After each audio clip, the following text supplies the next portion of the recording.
Portugueses. Pela primeira vez em democracia, um primeiro-ministro em funções ficou a saber, no âmbito de diligências relativas à investigação em curso, respeitando a terceiros, uns seus colaboradores, outros não, que ia ser objeto de processo autónomo a correr sob a jurisdição do Supremo Tribunal de Justiça. De imediato apresentou a sua exoneração, invocando razões de dignidade indispensável à continuidade do mandato em curso. Antes do mais, quero sublinhar a elevação do gesto e da respectiva comunicação aos portugueses. Quero também testemunhar o serviço à causa pública durante décadas, em particular nos longos e exigentíssimos anos de saída do déficit excessivo, saneamento da banca, pandemia, guerras na Ucrânia e no Médio Oriente, na chefia do Governo de Portugal. Agradeço ainda a disponibilidade para assegurar as funções até à substituição nos termos constitucionais. Espero que o tempo, mais depressa do que devagar, permita esclarecer o sucedido, no respeito da presunção da inocência, da salvaguarda do bom nome, da afirmação da justiça e do reforço do Estado de Direito Democrático. Portugueses, chamado a decidir sobre o cenário criado pela demissão do Governo, consequência da exoneração do Primeiro-Ministro, optei pela dissolução da Assembleia da República e a marcação de eleições em 10 de março de 2024. Filo, depois de ouvir os partidos com assento parlamentar e o Conselho de Estado, como impunha a Constituição. Os primeiros claramente favoráveis, o segundo com empate e, portanto, não favorável à dissolução. Situação, aliás, que já ocorrera no passado com outros chefes de Estado. Filo, portanto, por decisão própria, no exercício de um poder conferido pela Constituição da República Portuguesa. E filo por inúmeras razões.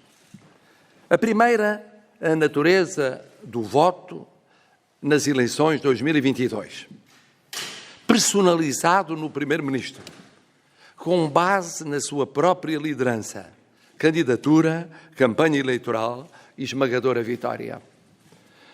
Assim o disse logo em 30 de março do ano passado, no discurso de posse do Governo, ao falar em eventual substituição a meio do caminho, sublinhando o preço das grandes vitórias, inevitavelmente pessoais e intencionalmente personalizadas.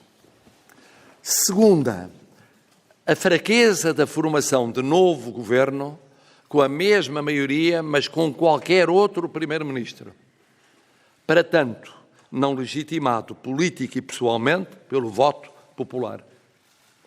Terceira, o risco, já verificado no passado, de essa fraqueza redundar num mero adiamento da dissolução para pior momento, com situação mais crítica e desfecho mais imprevisível.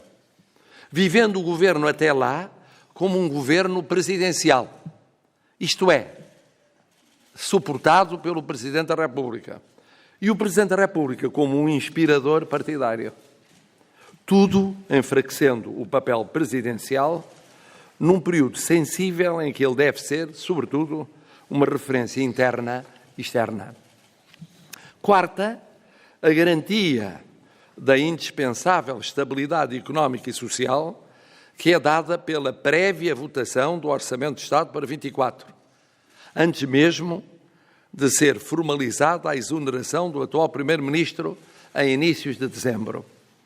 A aprovação do Orçamento permitirá ir ao encontro das expectativas de muitos portugueses e acompanhar a execução do PRR, que não para, nem pode parar, com a passagem do governo a governo de gestão ou, mais tarde, com a dissolução da Assembleia da República. Quinta, maior clareza e mais vigoroso rumo para superar um vazio inesperado, que surpreendeu e perturbou tantos portugueses, afeiçoados que se encontravam aos 8 anos de liderança governativa ininterrupta. Devolvendo assim a palavra ao povo, sem dramatizações nem temores. É essa a força da democracia, não ter medo do povo. Portugueses, tentei encurtar o mais possível o tempo desta decisão, tal como o da dissolução e convocação das eleições. E se não foi possível torná-lo mais breve, isso tem a ver com o processo de substituição na liderança do partido do governo, como aconteceu no passado. Agora, do que se trata é de olhar em frente, estugar o passo, escolher os representantes do povo e o governo que resultará das eleições. Um governo que procura assegurar a estabilidade e o progresso económico, social e cultural em liberdade, pluralismo e democracia. Um governo com visão de futuro, tomando o já feito, acabando o que importa fazer, inovando no que ficou por alcançar. Como sempre, portugueses, confio em vós, no vosso patriotismo, no vosso espírito democrático, na vossa experiência, no vosso bom senso, na vossa liberdade. Como sempre, sois vós, e só vós, a certeza decisiva do futuro do nosso Portugal.